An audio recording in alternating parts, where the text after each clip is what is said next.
2025 തദ്ദേശ സ്വയംഭരണ തെരഞ്ഞെടുപ്പ് ഇടതുപക്ഷത്തിനായിരുന്നാലും യു ഡി എഫിനായിരുന്നാലും ബി ജെ പിക്കായിരുന്നാലും കേരളത്തിൽ ഒരുപോലെ പ്രാധാന്യമുള്ള ഒരു തെരഞ്ഞെടുപ്പ് തന്നെയാണ്.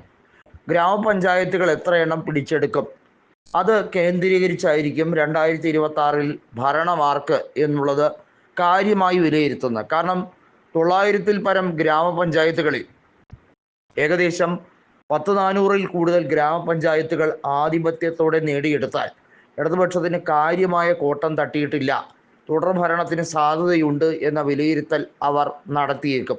പക്ഷേ അതുകൊണ്ട് മാത്രം കാര്യം തീരുന്നില്ല. കാരണം കോർപ്പറേഷൻ ആയിരുന്നാലും മുനിസിപ്പാലിറ്റി ആയിരുന്നാലും ബഹുഭൂരിപക്ഷവും ഇടതുപക്ഷം വിജയിക്കുന്നുണ്ട്.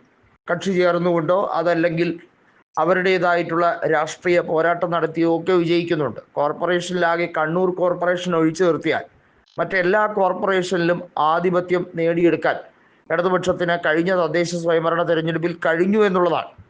ലോക്സഭാ തെരഞ്ഞെടുപ്പിനെ അപേക്ഷിച്ച് കോർപ്പറേഷൻ തെരഞ്ഞെടുപ്പ് വരുമ്പോൾ എന്തുകൊണ്ട് ഈ ചുവടുമാറ്റം എന്ന ചോദ്യം വരുന്നുണ്ട്. ഗ്രാമപഞ്ചായത്തുകളിലും കോർപ്പറേഷനിലും ഒക്കെ വരുന്നത് ഓരോ മേഖല തിരിച്ചുള്ള, അതായത് വാർഡുകൾ തിരിച്ചുള്ള മത്സരമാകുന്നത് കൊണ്ട് തന്നെ കൂടുതൽ ജനകീയ പ്രവർത്തനങ്ങൾ നടത്തുന്നതാര്, കൂടുതൽ ബൂത്ത് അടിസ്ഥാനത്തിൽ അവിടെ പ്രവർത്തനം ആരാണ് മെച്ചമായി നടത്തുന്നത്. കേഡർ സംവിധാനത്തിലുള്ള ഒരു രാഷ്ട്രീയ രീതിയാണ് CPIM വർഷങ്ങളായി അവലംബിക്കുന്നത്. അവർക്കൊരു ഫിക്സഡ് വോട്ടുണ്ട്. ആ ഒരു ലെവലിൻ്റെ താഴേക്ക് അവർ പോകാറില്ല. കോൺഗ്രസിനെ സംബന്ധിച്ചിടത്തോളം ഒരു ആൾക്കൂട്ടമായി തന്നെയാണ് ഇപ്പോഴും കണക്കാക്കുന്നത്. അവർക്ക് കൃത്യമായൊരു ഫിക്സഡ് വോട്ടുണ്ടോ എന്നുള്ള വലിയ ചോദ്യങ്ങളുണ്ട്. അതുകൊണ്ട് തന്നെ കോൺഗ്രസിനെ സംബന്ധിച്ചിടത്തോളം വോട്ട് ഷെയർ എങ്ങനെ വർദ്ധിക്കും, ലോക്സഭയ്ക്ക് അനുകൂലമായൊരു ട്രെൻഡ് എന്തുകൊണ്ട് കോർപ്പറേഷൻ തദ്ദേശ സ്വയംഭരണ തെരഞ്ഞെടുപ്പുകളിൽ നിലനിർത്താൻ കഴിയുന്നില്ല എന്നത് വലിയൊരു രാഷ്ട്രീയ ചോദ്യമായി അവശേഷിക്കുകയാണ്. കോർപ്പറേഷനിൽ കുറഞ്ഞത് 3 എണ്ണമെങ്കിലും നേടിയെടുത്താലേ കോൺഗ്രസിന് തിരിച്ചുവരവിൻ്റെ ഒരു സൂചന കാണിക്കാൻ കഴിയുകയുള്ളൂ. നിലവിൽ ലോക്സഭാ തെരഞ്ഞെടുപ്പിലെ കണക്ക് നോക്കിയാൽ കോഴിക്കോട് കോർപ്പറേഷനും കൊച്ചി കോർപ്പറേഷനും ഒക്കെ ഈസിയായി നേടിയെടുക്കാൻ കഴിയുന്ന സ്ഥലങ്ങളാണ്.